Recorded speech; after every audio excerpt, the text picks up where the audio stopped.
আমরা ডক্টর ইউনূসকে বলতে চাই, আপনি যদি শুধুমাত্র নিজের প্রোটেকশন নিয়ে এগিয়ে যাওয়ার কথা চিন্তা করেন, তাহলে আগামীর বাংলাদেশের কোন গুরুত্বপূর্ণ বিষয় আমরা আপনার কাছে নিরাপদ মনে করি না। তারা জানে আমাদের বোনেরা যদি তাদের বিরুদ্ধে দাঁড়ায়, আমাদের বোনেরা যদি তাদের কণ্ঠস্বর সোচ্চার রাখে, তাহলে এই বাংলাদেশে ওই খুনিদের আর কোনো জায়গা হবে না।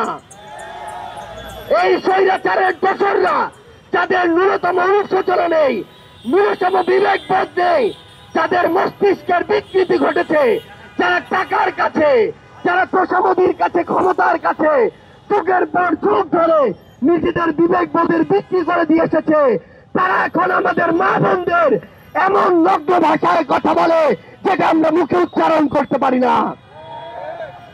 ওই স্বৈরাচারের দোসরদের পাঁচাটা তেলবাজদের আমরা বলতে চাই, নিজের যদি ঘর থাকে, নিজেরা যদি কোন মায়ের পেট থেকে এসে থাকেন, নিজেদের কোন যদি সন্তান থাকে, তাদেরকে গিয়ে জিজ্ঞাসা করুন যে আপনার ওই মেয়ে সন্তান, আপনার স্ত্রী, আপনার ওই মা, আপনার এভাবে একজন বোনকে, একজন মেয়েকে এভাবে গালি দেওয়াকে সমর্থন করে কিনা।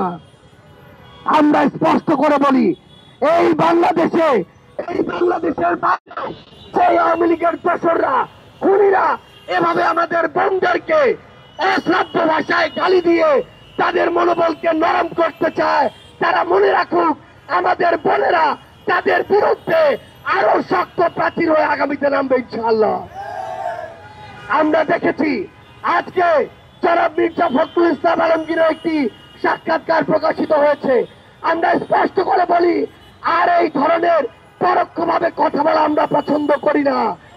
আমরা তাদের কাছে জানতে চাই, তারা ক্ষমতায় আসার জন্য জনগণের আস্থা যখন প্রতিনিয়ত হারাতে বসেছে, তখন কি আবার তারা ভারতের সাথে নেগোসিয়েশন করে, তাদেরকে খুশি করে, আওয়ামী লীগকে পিঠ চাপড়ে জাতীয় পার্টির সাথে নেগোসিয়েশন করে তারা কি এই বাংলাদেশে নতুন করে ক্ষমতায় আসতে চায় কিনা? তাদেরকে মনে রাখতে হবে, 2024-এর অভ্যুত্থান শুধুমাত্র শেখ হাসিনার বিরুদ্ধে ছিল না। 24-এর অভ্যুত্থান শুধুমাত্র ফ্যাসিস্ট আওয়ামী লীগের বিরুদ্ধে ছিল না। 24-এর অভ্যুত্থান আধিপত্য, এই যে বাংলাদেশে যে আধিপত্যবাদ জারি করেছিল ভারত, তাদের ওই আধিপত্যের বিরুদ্ধেও ছিল। সেই আধিপত্যবাদী ভারত যখন এখনো ক্ষমা চায়নি, যখন এই খুনি হাসিনাকে তাদের আশ্রয় রেখেছে, তাদের আশীর্বাদে এই বাংলাদেশে কোন দল আর ক্ষমতায় আসতে পারবে না।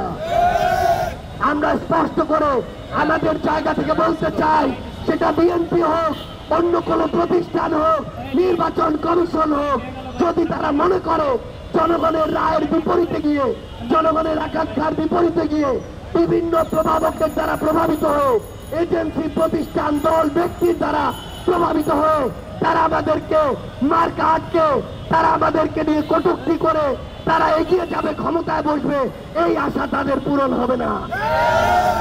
এরকম কটূক্তি ওই বিএনপিকে নিয়ে আজকে থেকে 1-2 বছর আগে আওয়ামী লীগ করত। এরকম কটূক্তি অন্যান্য অনেক বিভিন্ন ধরনের জুলুমের শিকার ব্যক্তি, দল, মানুষকে নিয়ে ওই আওয়ামী লীগ করত। কিন্তু তাদের আজকে কি অবস্থা, সেটা থেকে জনাব মির্জা ফখরুল ইসলাম আলমগীরকে শিক্ষা নিতে হবে, বিএনপিকে শিক্ষা নিতে হবে। বাংলাদেশে আগামীতে রাজনীতি করতে চাওয়া প্রত্যেকটা রাজনৈতিক দলকে শিক্ষা নিতে হবে। আমরা দেখেছি আমাদের বিপ্লবের অন্যতম যোদ্ধা, আমাদের বিপ্লবের রাজবন্দী, আমাদের সদস্য সচিব জনাব আখতার হোসেনকে কিভাবে সেখানে অপদস্থ করা হয়েছে এবং অপদস্থ করার ক্ষেত্র তৈরি করে দেওয়া হয়েছে।